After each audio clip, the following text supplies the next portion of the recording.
Okay, let's perform this same task, these four setups in Java itself.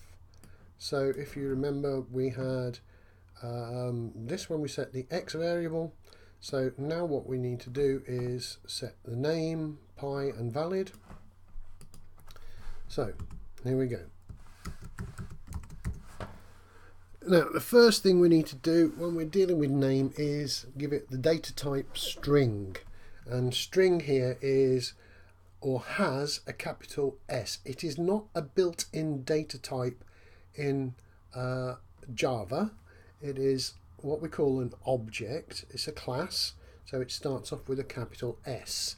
So if you're trying to type string with a lowercase s, it will not work. There is no such thing.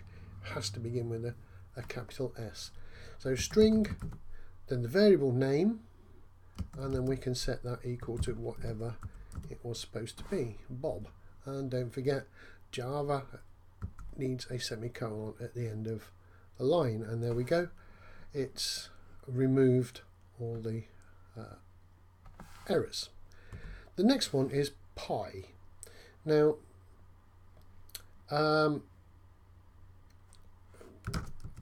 is a data type called real that I've mentioned, which is a decimal number, or there is the word decimal itself, but none of those are data types in Java. We could use float. Okay, we've seen the word float before, or we could use double, and probably we would use double for it. So float pi equals 3.1. Now, even though I've sort of laid it out that it's 3.1 and it's a floating point number, we have an error, and it says incompatible types. And we're going to deal with something called casting later. Casting is very important in these languages, and we can also use it in Python to do certain things. But I want you to notice that the top line of this message, incompatible types, possible lossy conversion from double to float. So although it accepts float as a data type, really to stop that error occurring, a decimal number should be called a double. And now we're happy. And the little warning is just because we don't play with it. So last one was valid, which was a boolean. Now, I've typed bool, B-O-O-L. That is the data type in a lot of languages. In Java, we need to write the full word boolean. And then valid, and then false. Now, so far, the only one that's had a capital F on false was Python. Every other language has a lowercase f on false. If we capitalise the F, it would stay black, telling us that we'd made an error. So false and true have lowercase f's. So that is our declarations in Java.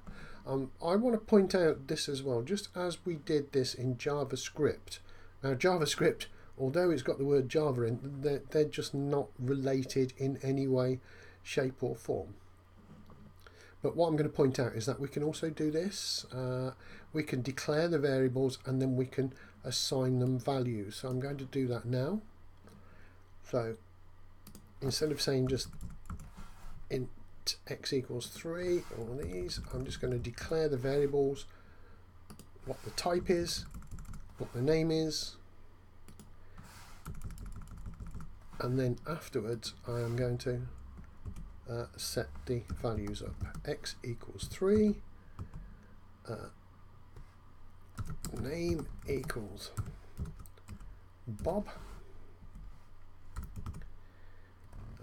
pi equals 3.1, and valid equal false. So again, it's up to you whether you declare and set at the same time, or declare all your variables and then set them. If you're in a programming language called Pascal, then you would need to do it exactly the same as this way. It's preferable to actually try and set them if you can at all. So what we need to do now is just run the program and make sure it works. And remember, the only thing we're going to see down here is the fact that it's built successfully, meaning there was no errors.